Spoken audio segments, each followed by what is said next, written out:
Guys, welcome back to my channel. अब हम ready होके नाश्ता करके अब हम जा रहे हैं कोलू चितई टेम्पल। तो गाइस, अभी हम पहुंच चुके हैं गोलू देवता मंदिर। गोलू देवता का ऐसा मंदिर जहां चिट्ठी लिखने से होती है पूरी मनोकामना, मिलता है न्याय। गोलू देवता अपने न्याय के लिए दूर दूर तक मशहूर है। हालांकि उत्तराखंड में गोलू देवता के कई मंदिर हैं, लेकिन इनमें से सबसे लोकप्रिय और आस्था का केंद्र अल्मोड़ा जिले में स्थित चितई गोलू देवता का मंदिर है।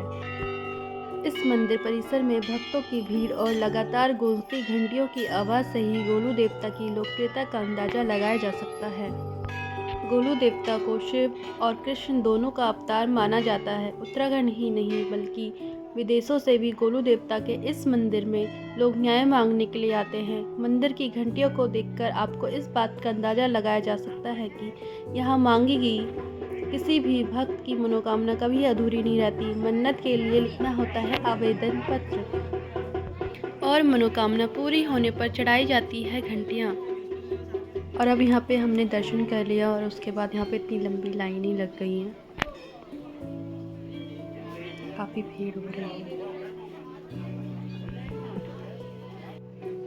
जय गोलू देवता।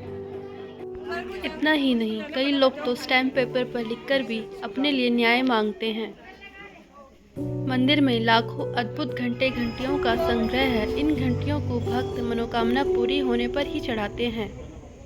ऐसा कहा जाता है जिनको न्याय नहीं मिलता वो गोलू देवता की शरण में पहुंचते हैं और यहाँ पे आवेदन पत्र लिखते हैं और मनोकामना पूरी होने पर दोबारा यहाँ आकर घंटियाँ चढ़ाते हैं।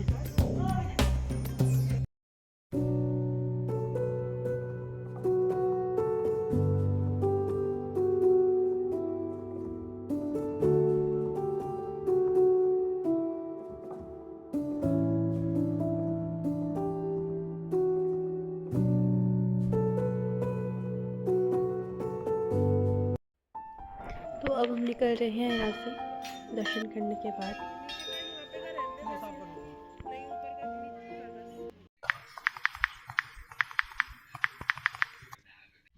तो अभी हम पहुँच चुके हैं दंडेश्वर मंदिर। ये महादेव जी को समर्पित है। माना जाता है कि भारत के उत्तराखंड के जागेश्वर में दंडेश्वर मंदिर का निर्माण 9वीं और 10वीं शताब्दी के बीच हुआ था। यह मंदिर भगवान शिव को समर्पित है और जागेश्वर मंदिरों में से सबसे पुराना मंदिर है। तो अब हम दर्शन के लिए जा रहे हैं। यहाँ पे बहुत ही सुंदर और कई सारे मंदिर बने हैं।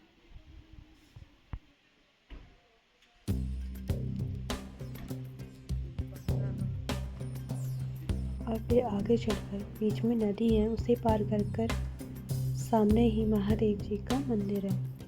उसके साइड में भी बहुत सारे छोटे छोटे मंदिर हैं। महादेव यहाँ पर लिंग रूपी न होते हुए शिला रूप में स्थापित है। दंडेश्वर मंदिर के पुजारी गंगा सिंह राणा ने बताया है कि यहाँ पहला धाम दंडेश्वर, दूसरा जागेश्वर और तीसरा वृद्ध जागेश्वर पड़ता है। भगवान शंकर जब यहाँ तपस्या करते थे तो यहाँ ऋषि मुनियों की पत्नियाँ भी आती थी। शिव के रूप और नीले रंग को देखकर ऋषि मुनियों की पत्नियाँ उन पर मोहित हो गई। ऋषियों को जब इस बात का पता चला तो उन्होंने यहाँ आकर शिव को श्राप दिया और इसी स्थान पर उन्हें शिला रूप में परिवर्तित कर दंड दिया। तब से इस मंदिर का नाम दंडेश्वर महादेव मंदिर पड़ा। वो देख रहे हो आप, नदी में कितना कूड़ा फैला रखा है। ये हम ही लोग हैं, हम ही लोगों ने फैलाया है। हम साफ तो नहीं कर सकते, लेकिन गंदगी तो ना फैलाए कम से कम। यहाँ दर्शन करने ज़रूर आए, लेकिन बस गंदगी ना फैलाए। तो अब हम भी जा रहे हैं दर्शन करने, और दर्शन करने के बाद हम भी यहाँ पे बैठते हैं थोड़ी देर। और कहा जाता है कि जागेश्वर धाम और दंडेश्वर मंदिर दोनों एक ही समय के मंदिर हैं। बताया जाता है कि कत्यूरी शासकों ने इस मंदिर का निर्माण कराया था। इस मंदिर में कई प्राचीन मूर्तियाँ देखने को मिलती है। तो चलिए अब जागेश्वर मंदिर चलते हैं, वहाँ के भी दर्शन करते हैं। जय दंडेश्वर महादेव।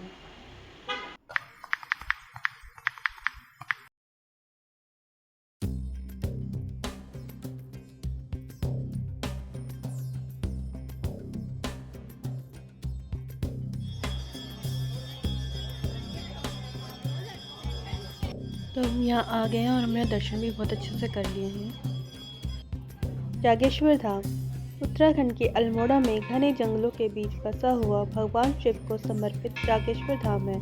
शिव पुराण, लिंग पुराण और स्कंद पुराण के अनुसार शिव की पूजा जागेश्वर धाम से ही शुरू हुई थी। जागेश्वर धाम को पूरी दुनिया में सबसे अधिक मंदिरों वाला परिसर भी माना जाता है। इस अकेले परिसर में 125 से अधिक छोटे बड़े मंदिर हैं जो सभी भगवान शिव को समर्पित है। यहाँ पर एक ज्योतिर्लिंग भी है जिसे 12 प्रमुख ज्योतिर्लिंगों का हिस्सा भी माना जाता है।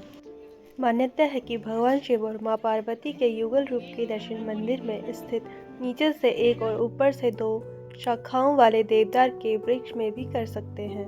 माना जाता है कि यह परिसर 2500 साल से भी ज़्यादा पुराना है और इसे भारत के सबसे पवित्र मंदिरों में से भी एक माना जाता है।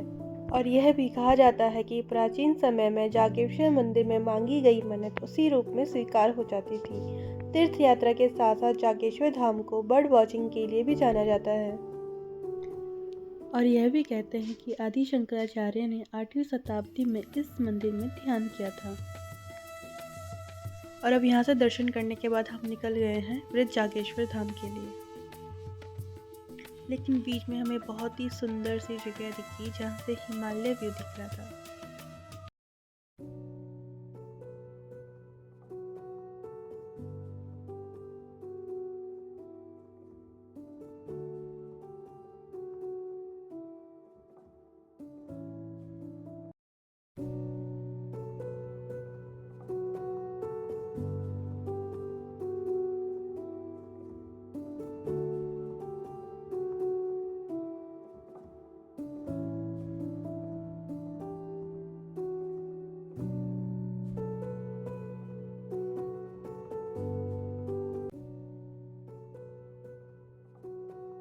यहाँ से कई सारी पीक्स दिखाई देती है जैसे बंदरपूछ, स्वर्गरुंभी, चौखंबा, केदार, भागीरथी, नंदा देवी, मेरू, नीलकंठा आदि कैलाश जैसी हिमालय यहाँ से देखने को मिलते हैं।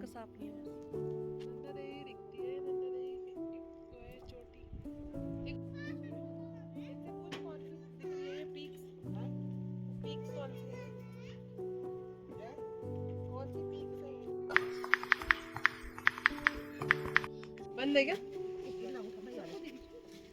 वृद्ध जागेश्वर धाम मैंने नहीं बजाया। कहते हैं कि वृद्ध जागेश्वर जहाँ विष्णु रूप में पूजे जाते हैं भगवान शिव। वृद्ध जागेश्वर मंदिर परिसर से थोड़ा ऊपर की ओर स्थित है।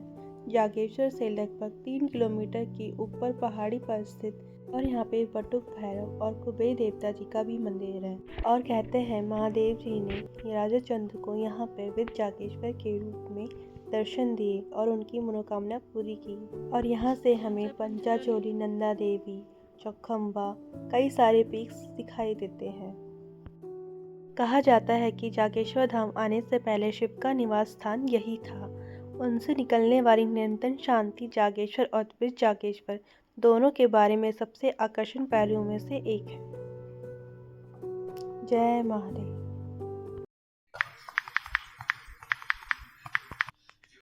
तो अभी हम आ चुके हैं अपने वापस होम स्टे। सुबह के 10 बजे निकले हुए 5 बजे तक हमने सब जगह के दर्शन अच्छे से कर लिए और अब हम यहाँ पे सनसेट देखने के लिए आए हैं जल्दी थोड़ा सा।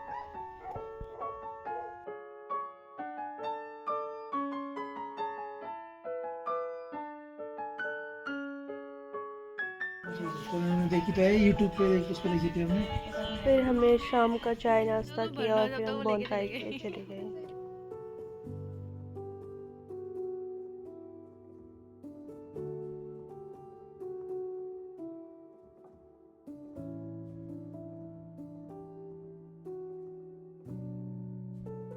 बहुत ही अच्छा लग रहा था आग के पास बैठ के।